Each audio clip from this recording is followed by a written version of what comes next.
Good morning. I want to welcome you to session 4 of our study of the story of science. Paul, do you need to say something to us? Go ahead. Go right ahead, Bob. Just to let everybody know we're recording and ask them to please stay mute unless they wish to ask a question or to make a comment to you. Okay. So you will be muted while we're talking back and forth, but if you want to ask a question or anything like that, wave your hand and Paul will help you get in, and I encourage you to do so. I readily say that we're breaking new ground every time we open that book, and every time we sit down together, we are doing a new thing. By way of information, first of all, I want to welcome again all of you from Little Falls Village, maybe from the Little Falls Library, people here in Brightview, and then people scattered all around. I am very pleased to have you with us today. A techie friend, a very, very able man that's been of enormous help to me with computers for a long time, has helped me set up a YouTube channel now.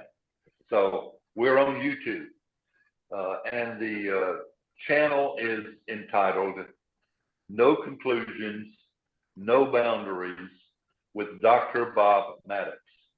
So if you want to find it, you can probably, on the little search engine on the upper right hand, plug in even Maddox or something like that and find what you're looking for. But anyway, I encourage you to do it. It's not really operational yet, but Paul will download all the sessions that we have so far recorded. Paul will download them to the YouTube. And as I learned to do this kind of activity, I hope that material that I have used in the past, I will be able to kind of adapt it for YouTubes in the future and keep sharing knowledge and ignorance back and forth. It is great fun to me and very stimulating to me, and I hope it is to you too. So today, session 4, we have 2 more after today. We will not finish Joy's book on Einstein this round, but what I plan to do is maybe take a break of a few weeks, 2 or 3 weeks, and then I will notify you. We will come back and finish the book at a point. It's just too good to rush, and there's too much here. So we'll stay with it, and then we'll figure what else we want to do from there on modern technologies. As we begin again, yes. Mute it. Paul, help me get that going. To begin with, I remind you what we talked about briefly last week. For me, this is my reminder to you and reminder to myself. Keep in mind light, energy, and mass. Light, energy, and mass. So much of what I have encountered in this book relates to these 3 givens, both in the gigantic universe and in the tiny, tiny, tiny atom. Following up what Pete did with us last week on relativity, I remind myself and remind you that the speed of light, now this is so fundamental to all of what we're talking about here, the speed of light stays the same throughout the universe, 186,000 miles per second in a vacuum. That always adds that caveat. It is the same measured by everyone in every part of the universe, in every frame of what we know about. It is a fundamental concept that if you measure the speed of light, whether you are zooming through space in a rocket ship or sitting at home in your rocking chair, the speed of light is the same. If the speed of light is the same, then other aspects of the universe have to change, including time. So we say then the speed of light does not change, but time is not the same for everyone in every place. Time changes. Space, time is another phrase that we run into often. Time and space are knotted together. Neither stands alone, and neither is, as the clock on the wall would say, it's absolute. It is not. Only the speed of light has the same value for all in every place. Light carries mass with it. At this point, I say that light may weigh something. At another point, I will say that light is massless energy, but light carries mass with it. And that means that the mass of a body is a measure of its energy content. That means that mass and energy are equivalent and in many cases interchangeable. Energy and mass are two faces of the same thing, which leads us to the most famous equation probably on the planet. E, energy, equals m, mass, times the speed of light, c squared. E equals mc squared. So there we go with that. But this goes back to what I said at the beginning: light, energy, and mass. These three aspects of our total existence are very, very important and very present. Joy reminds us that the patent clerk finished the institute, couldn't get a job, went to work in the patent office, had time on his hands, falls in love, and all the kind of stuff that we know about Einstein at this point. But the patent clerk, she says, the patent clerk with attitude is about to challenge the scientific thinking that all the scientific thinking that has come before him. He is offering a world vision, a new world vision. Joy says Einstein begins to think as a citizen of the universe. Those ideas are larger than scientific theories. She has a beautiful line: they are philosophies. They have symphonic themes. They are beautiful ideas. They are different views, different ways of looking at life in the universe and of being in the world, period. Einstein offers three constants. With all of the changes that go on, he offers three constants. Three of them are Newton's gravitational constant, or G. Max Planck, another great scientist, a little bit younger than Einstein, the great friend of his, he has the constant H. H is the foundation of quantum mechanics, and C, the speed of light in a vacuum. So these three are the constants that everything else revolves around. As the scientists get inside of the atom, we'll talk about that more. Different aspects of the atom appear, and one of these is a photon. We've got atom, nuclei, electron, photon. Photons are particles of light that also exist as waves. So a photon has light and waves. So you can hang on to that one. The incorporation of optics, that is light, into the theory of electromagnetism was like a revelation.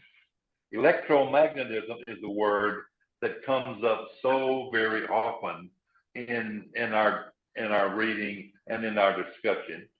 Go back and read Joy's comments about electromagnetism and look it up. Look it up on Google or Wikipedia to get it even more clearly in mind because it is fundamental.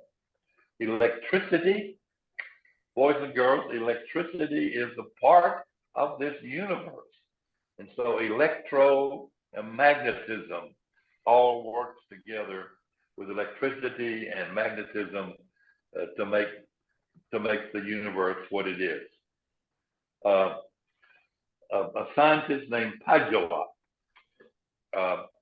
writes, when the history of the 20th century is written, we shall see that political events, in spite of their immense cost in human lives and money, will not be the most influential events in the 20th century.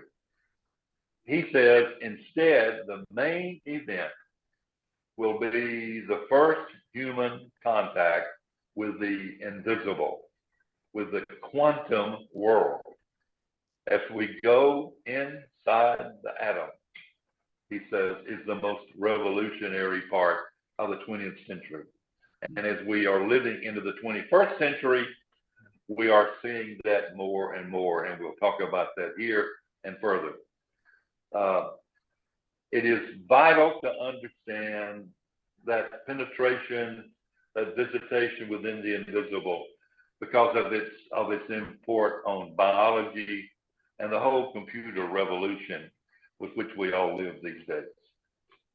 In 1909, another date here, Einstein gave his maiden lecture. His principles, his 5 papers came out in 1905. The world is catching on by then to the overarching importance of what he is saying. Still, people are skeptical. He still does not have his doctorate, though he gets soon. He gave his maiden lecture. It was the first time in history that anyone had clearly presented the concept that light can have dual properties, either as a wave or as a particle. So Einstein breaks through with that. The ancient Greeks saw that light bounced off shiny surfaces. You shine light on a shiny surface and the light bounces back. They said the ancient Greeks said that light is made of grams. That's G-R-A-M-S, grams. Newton agreed with the Greeks that light must be a stream of bullet-like particles. So Newton developed the idea and gave us the idea of light as a particle. Let me find my paper here. Bounce.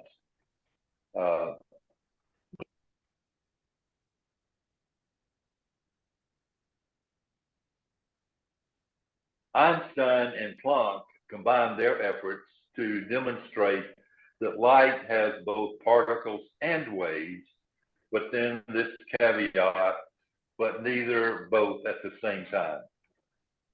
And then this contradictory piece that I pick up, when you look at a light beam, you see pure massless energy. So light has mass, weighs something, and here it doesn't weigh anything. I don't know how to do that one, but that's the quote. When light travels through space, it has wave-like properties. When it interacts with matter, light can travel through the vacuum. It doesn't need a medium, and so therefore it does not need ether. Previous science, Michelson, and others had said that light needs a medium to travel through space, and he developed the idea of ether. And different ones went to great lengths to try to find ether without any success. Einstein comes along and says that light does not need a medium, that light creates its own field. And so light is waves and particles but neither at both at the same time. Light creates its own fields. Photons are particles of light that also exist as waves. Einstein won his Nobel Prize in 1921, not for relativity, but for dealing with photoelectricity and that whole phenomenon. So it was important. Why small is big, some say. Joy points out that we would not have television without quantum theory. Quantum theory about subatomic particles is one of the most important ideas of modern science, maybe of all time.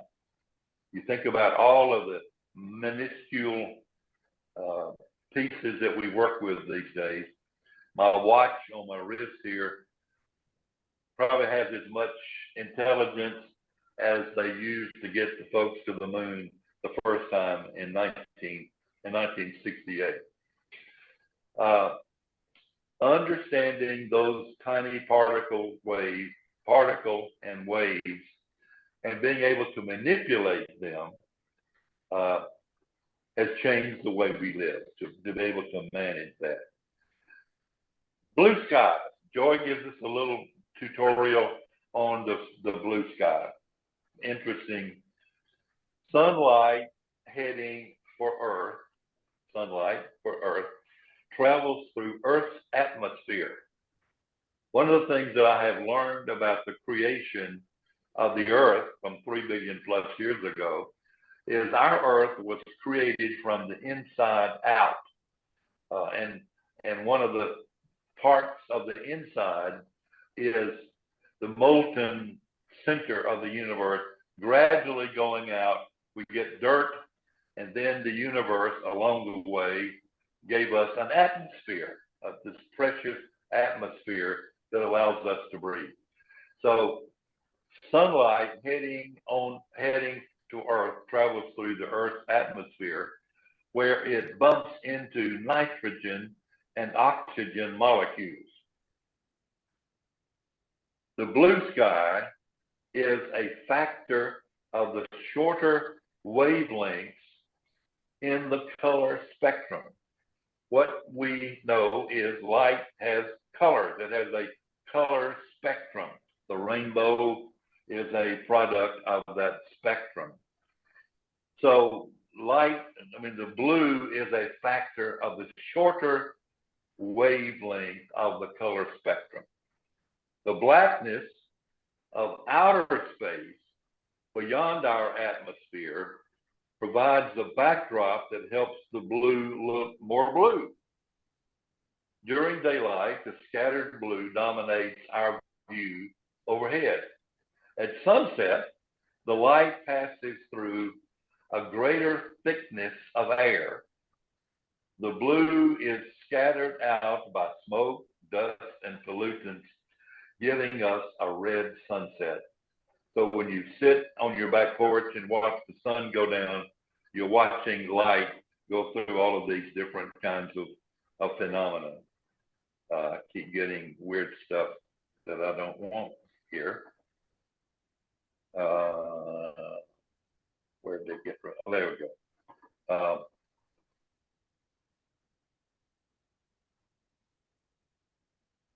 The other part that we pick up here is molecules move. In the early 20th century, some chemists and physicists still considered atoms to be theoretical fiction. They simply did not believe in atoms. Even Einstein, early, doubted or had doubts about atoms. Einstein proved their reality built on statistical ideas. Interesting, Einstein really was not a fan of statistics, but here he's using it. Statistical methodology was developed by an Austrian scientist named Ludwig Boltzmann. So sometimes when you're on Jeopardy, you could know that and win a big prize.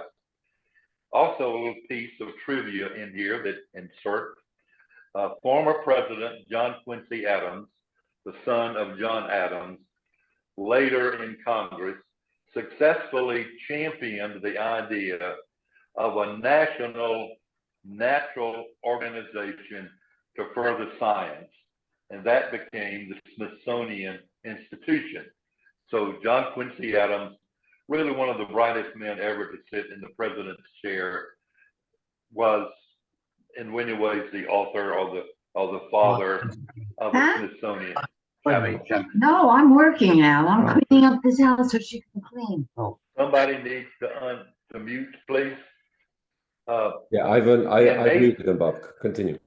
Okay. Another piece here. In 1827, a Scottish scientist named Robert Brown, looking through a microscope. Now, microscopes were still new. Galileo and his crew in the 16th century developed the telescope and the microscope in their infancy. But here in 1827, then microscopes had advanced, is looking through a microscope, and he notices the movement of pollen in a glass of water. He has no explanation for the movement. What is the movement of the pollen in the water? In one of his 5 papers, Einstein explains that a glass filled with water holds, to get this, billions and billions of H2O molecules. So your glass of water, you think you're drinking water, but you're drinking billions and billions and billions of atoms, actually. And they're all moving very fast. These molecules in your glass of water are moving rapidly. Einstein uses a theory from ancient Greece in which Demosthenes said, nature must have building blocks. Demosthenes called these blocks atoms, A-T-O-M-S, atoms, or uncuttable. So Einstein says that these molecules are moving. Einstein developed an equation with a French scientist that won the French scientist the Nobel Prize. He says that the objective reality of molecules and atoms, which was doubted up until that particular time, could be accepted as a principle. So Einstein and Professor Perrin of France said you can safely believe in atoms and even beyond that, molecules. So we move on to these ideas. Joy includes a fascinating piece here. A bar of gold, though it looks solid, is composed almost entirely of empty spaces. This table I'm sitting at today, this iPad that I'm using for this conversation, is really empty spaces. The nucleus of each of its atoms is so small that she gives this interesting comparison that if one atom were enlarged a million billion times until its outer electron shell was as great as the city of Los Angeles, its nucleus would still be only the size of a compact car parked downtown. You get that comparison, you know, and it is just absolutely astounding. John Dalton, another great scientist, thought atoms were solid and uncuttable. Atom means uncuttable. Subsequent research showed that atoms have a structure and parts. J.J. Thomson, another great scientist, describes atoms as a plum pudding pie. On down the line, another group will say, well, I'm not sure about the pie. 2 young scientists, Rutherford and Soddy, want to work on radioactive decay. Now remember, radioactive is not radio like you listen to the radio. Radioactivity means what it gives off, the waves, the rays that it gives off. Radioactivity is what it gives off. They want to work on radioactive decay in elements. Already had demonstrated that elements, that atoms decay at a certain rate, or a part of an atom decays, and they want to know why. They are fascinated by the way radioactive elements like radium and uranium emit alpha, beta, and gamma rays. They have shown that these give off of these rays. Why and how? Radioactive atoms do their own thing. They're unpredictable. Scientists still, they know that these changes occur. They cannot predict these changes, nor really absolutely why. But Rutherford and Soddy, we'll see them some more later, become very heavily involved in that kind of research. Through much more experiments, Rutherford and his team have come up with the first close to accurate picture of an atom. Atoms are not hard balls, these two scientists declare. They are blobs of plum pudding cake. They are much more interested than anyone has suspected. Each atom has a nucleus orbited by fast whizzing electrons. When the atom of a radioactive element decays, its nucleus may spit out gamma rays, a high energy photon. Okay, I just said that. By some measures, Rutherford and Soddy could be considered the fathers of the atomic bomb. We'll look at that in a minute. Neutrons were not identified until 1932. But in 1903, Rutherford and Soddy realized that radioactivity released energy, and that energy may be 1 million times as great as the energy of any chemical chain. So they were intuiting that happening to itself. Rutherford joked that if that nuclear energy could be unleashed, he said, some fool in the laboratory might blow up the universe. Some unknown wise doomsayer said, the man who puts his hand on the lever of that store of energy would possess a weapon that could destroy the earth if he chose. We know that that is a fact now. We know that between us and the other world powers, we have far more than enough nuclear power, nuclear bombs to obliterate the earth. We are at the mercy of those kind of people. Rutherford's experiment led him to say that J.J. Thomson's discovery of the electron got atomic science moving.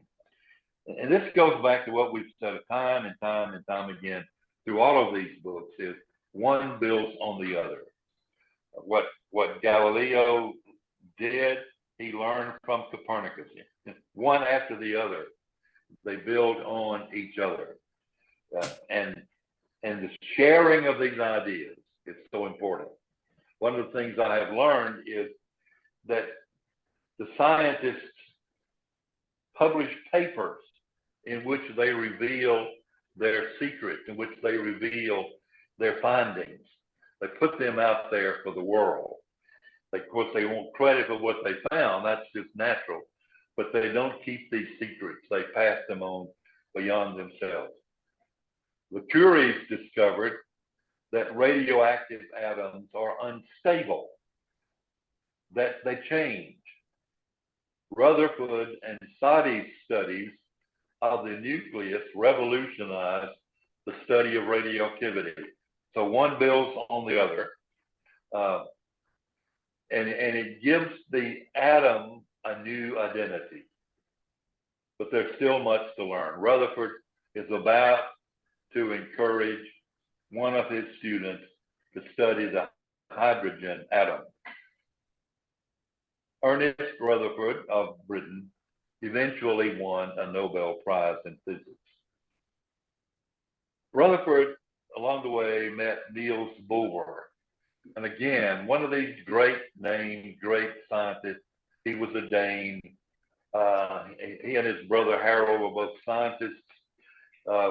Joy comments that both, though slight in build, were two extraordinary athletes, champion physics players, soccer players, and others. And it's also interesting that both brothers struggled with dyslexia. Neil does not let that stop him. He overcomes the dyslexia. Before we probably knew what dyslexia was about, he fought to overcome that, to be able to learn to read, even though the words on the page might fly around. Bohr, the young graduate student whose English is still not very good, shows that the esteemed J.J. Thomson's model of the pudding pie model for the atom does not work. He goes on then to say that the solar system model of the atom does not work either. So, we can ponder on that. The planets move through the universe. The planets move through the universe are predictable. Electrons can change their orbit, which makes them unpredictable. Joy gives us a Latin phrase, spare audi, dare to know, from Horace the Roman in the Roman Empire. Niels Bohr wants to find out what keeps atoms stable. Why don't they collapse when they give off energy? Bohr has the idea he may have to enter a different world to understand. He has to engage the newly discovered quantum physics. This new discovery says that there are particles smaller than atoms that follow their own rules. Bohr suspects that there is a tie between the energy in Einstein's tiny light quanta and the energies of electron orbits inside the atom. Let's stop here a minute and catch up with ourselves. I don't know where the time is, but to see anybody wants to help me out here, I'll be glad to hear from you. Please raise your hand and jump in if you have a question or a comment for Bob. Yeah.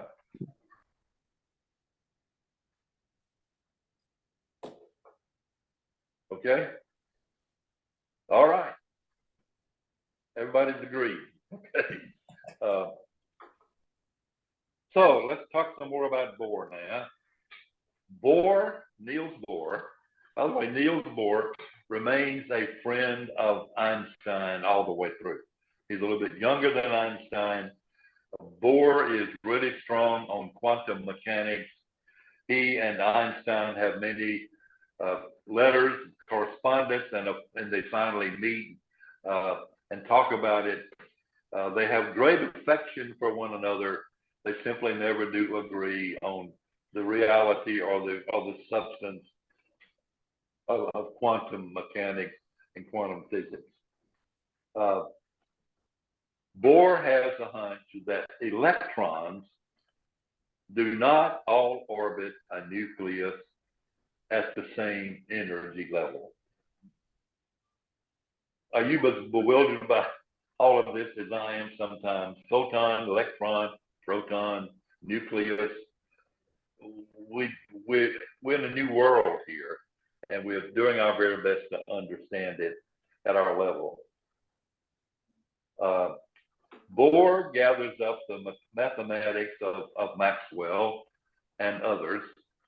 He gets Newton's laws of motion and Einstein's formula for photons. He enriches the findings of these great scientists with his own imagination to put himself inside the atom. Remember, Einstein said often that imagination is as important, if not more important, than knowledge. To imagine what's out there, to imagine what is in there, fuels scientific research. Curiosity, imagination, incredibly important. And I'm going to go into a piece here that is absolutely bewildering, but it seems to be very central to what Bohr was talking about. Bohr figures out that electrons in an atom stay inside a three-dimensional corridor, a shell, okay? Atoms, electrons are in a little bitty teapot or something down inside that atom. The phenomenon of E, energy, makes it possible for electrons to move around in their shells. This energy that allows the electron to stay in the little tiny teapot, pea shell, but not leave their own shell. They move around in the shell, in the little shell, but they don't leave. Electron movement stability in the shell, while being confined to a discrete shell, explains for Bohr why atoms do not collapse. So he wants to know why, when atoms give off energy, when they emit energy, why they don't collapse. And his idea of the electron in the shell gives the atom stability even though it's giving off energy. And that becomes incredibly important. Bohr in 1913 produces the mathematics to express numerically the earth-shaking discoveries. He publishes, here we go, he publishes 3 papers that describe the hydrogen atom. There is hardly any other paper in the literature of physics from which grew so many new discoveries, says a scientist named Weishaupt. Spectroscopes are invented. This device can measure electron action by examining the light each element emits. A spectrum breaks up light into its colors.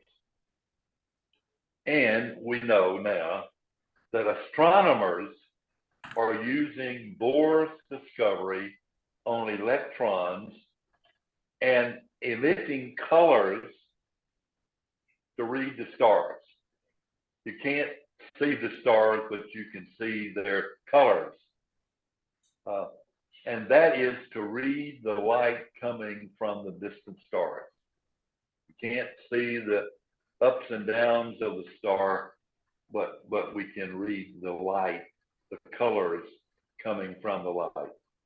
Among the many subsequent discoveries.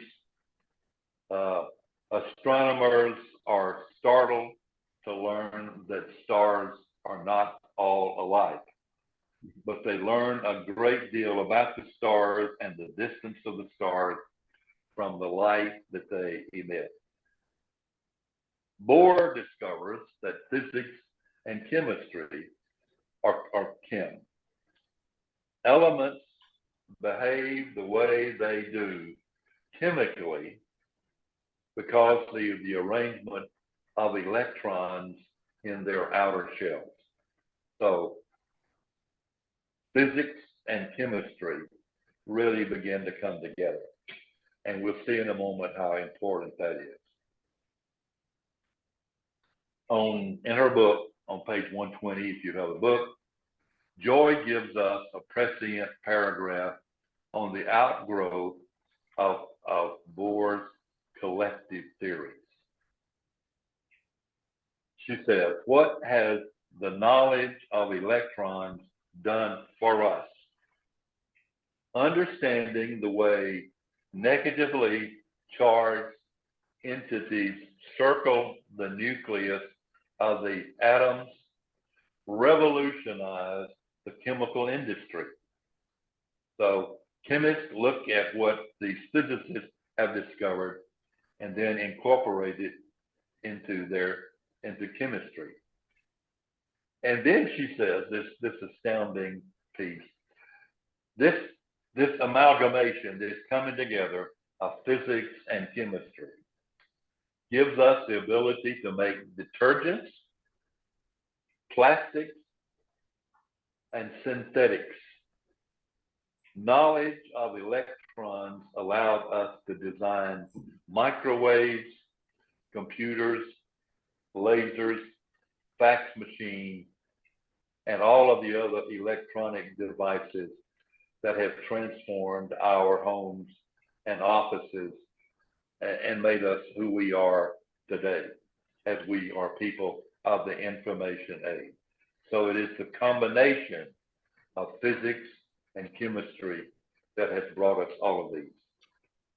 Niels Bohr found his way through a scientific tunnel into a tiny world where electrons zoom, jump, and spit out energy and do not die, and give off information vital to our way of life. As we know now, this is really phenomenal. As we know now, we can store a short novel, she says, on a computer chip that's smaller than an ant. I look at my watch again, and it has got chips in it, no doubt, that are smaller than an ant, and books can be stored on that. On your phone and my phone, I've gotten book after book after book stored either on Kindle to read, or even more in these later years to listen to books. Bohr and Einstein never agree on quantum mechanics, but they remain friends, great friends. Bohr's work interfaced with chemistry, and so we've said that. And this is another astounding piece of important trivia. Everything in our complex universe comes from a relatively few elements. Then she says 92 natural elements, and more elements are discovered as we go along, which get arranged and rearranged. So everything has these basic elements. We'll wrap up with another piece of important trivia here. In 1919, Rutherford at Cambridge shoots some alpha particles down a glass tube filled with nitrogen gas. So in some mechanism, he shoots alpha particles in a tube filled with nitrogen nitrogen gas. Something happens. Hydrogen nuclei appear. Rutherford realizes that he has knocked nitrogen nuclei apart and gotten hydrogen. The newspapers pick that up and say Rutherford has split the atom. Actually, he had split the nuclei. He says this is more important for the world than their present war, which they were engaged in, World War I. He has discovered the proton present in every atomic nuclei. And in that sense, people declare that Rutherford is the father of the atomic bomb. He split the nuclei, not the atom, but he split the nuclei. Protons answer perplexing questions about atoms and negative and positive charges and what makes them heavy. Protons are much heavier than nuclei and carry a positive electrical charge. It's amazing to think about it. Down in the atom, T90, T90, T90, T90 atom, all these other little creatures, and they are electric, or they have electric positive and negative charges. I just, okay, I agree. I say, yes, fine. Thank you very much. I don't understand that. The Curies discover the neutron in the atom. Neutron, proton, photon, all the stuff that's in that T90, T90, T90 atom. The atomic puzzle is coming into clearer focus. Neutrons, protons, and nucleus. Atoms are tiny. It takes, this is another one of those comparisons. It takes 4 billion atoms to cover the period at the end of this sentence. Look at a period. It takes 4 billion atoms to cover the period at the end of the sentence. That's quite astounding. Rutherford and his team realized that understanding the atom is one of the outstanding achievements of the human mind, but they cannot imagine the extraordinary changes that lie ahead. To be able to get inside the atom is one of the extraordinary achievements of the human mind. Well, with that, I will bring my part to a close, and any other kind of questions or comments that you wanted to give us. Anybody? Yeah, Dan. Yeah, I would just love to study the physics and the chemistry that you have just covered within the brain. You know, like Yeah. like Well, you're how, a scientist of the brain, yeah. yeah, like how neurons, like how the pathways, the neurological pathways between brain cells, the content within the brain, within the cell, the brain cell, and the way it travels down an axon across the synapse and communicates with the other brain cells. Yeah. I think I don't ever think of it in terms of chemistry and the physics involved, but I would love to learn more about that. Well, that would speak to the whole idea of the particles and all of the kind of stuff that we are looking at here, that transit between one of these pieces of the brain that you referenced is particles. What we picked up previously, that electricity going through the wire from the wall to my iPad, it is zillions and zillions of electric particles traveling through that wire. And so the same thing would be in the brain. It looks to me like you've done a whole lot more. I mean, Well, I've never studied the brain. You have studied it in great depth. well, it's the positive and negative physics that you've talked about that actually drives the communication through the axon from one neuron to the next. But you know, it's like you can study. I told someone one time that I really would like to study the brain, and he was a very intelligent guy, and he says, you don't have enough life to do that. There's not enough time. And that's probably true too. Yeah. But off camera, Dan and I have talked a great deal about the brain. Both of our loved ones have suffered from Alzheimer's, which is the brain. Something is wrong in the physics and the chemistry in the brain that brings about this disease of this diminishing of the brain activity. So there's something electrically wrong, or something electrically goes wrong in there that creates this condition. Okay. It suddenly comes back, and we're all elements. The phrase that Joy gave us a minute ago, that we're all made up of these elements. We are human beings full of elements. We're human beings that move around without them. We are, if the gold bar is empty space, the human being is empty space also. This table I'm sitting at, which seems totally stable, is empty space. Okay. Bob? Any others? Yeah, go ahead. Yes.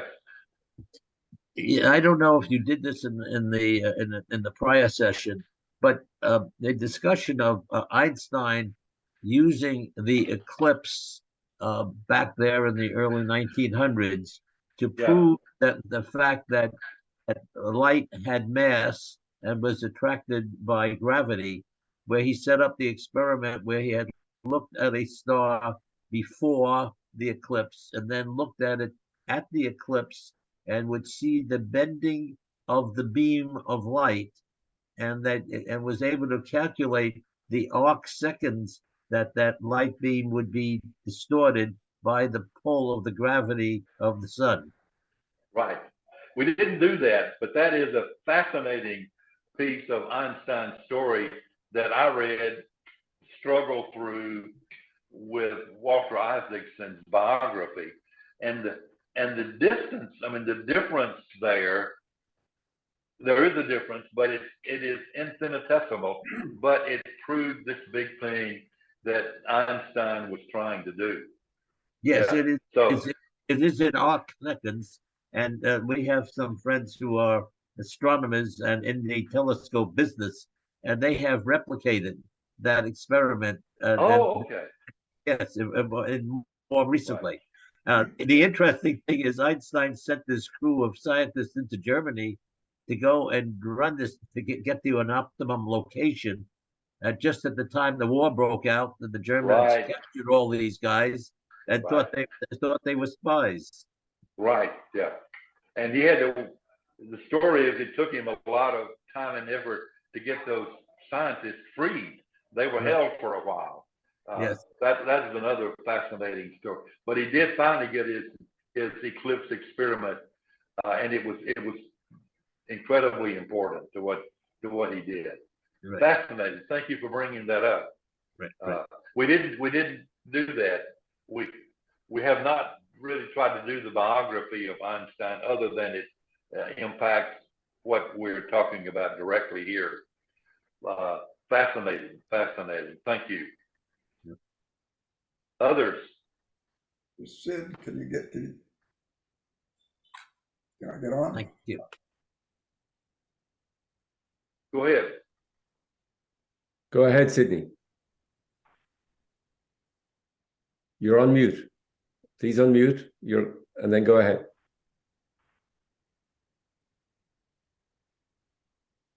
Okay. Others, I welcome your comments. Everything you say is helpful. Okay, Sydney, go ahead. You're unmuted now.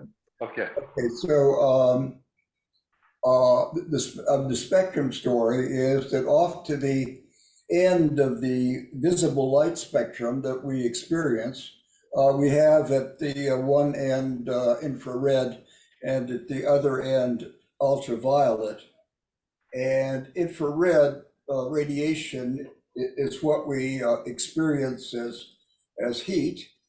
And the relationship between the visible spectrum and the infrared is a very key story of the key part of the global warming climate change mechanism, because the inbound visible light can pass through the CO2 layer at the top of the atmosphere, but the outbound, but that layer is opaque to infrared, and outbound infrared cannot go out. So that's why we accumulate heat inside. And I think that is a really important contemporary issue about the relationship of these discoveries in physics to our current situation. Yeah. Parenthetically here, Sid lives here at Brightview, and we talk nearly every day. And he is an economist, a world-class economist, but he's also spent a great deal of time in energy study on climate change as it impacts the economy. So that's fascinating there. The infrared is heat. That's so important. And where's the CO2? Is it outside of the atmosphere? Well, the CO2 from the fossil fuel accumulates in part in a layer at the top of the atmosphere. So it's like another shell around the Earth that we gradually accumulate. The inbound visible light comes through that shell, hits the Earth, and is partially absorbed and re-radiated as infrared energy. But the outgoing infrared does not pass through the CO2 shell at the top of the atmosphere. That shell is opaque to infrared, or substantially opaque to infrared. So the infrared heats up the shell and bounces back, and that's what gives us our global warming effect from fossil fuel. Okay. It is chemistry, and it is physics that is at issue here, right? Right. Well, it is the chemical or physical foundation of one part of the problem that we now experience. Yeah. I'm writing another piece about, and I mentioned in there from 200 to 65 million years ago, the giants ruled the earth, the monsters, the reptiles, and all.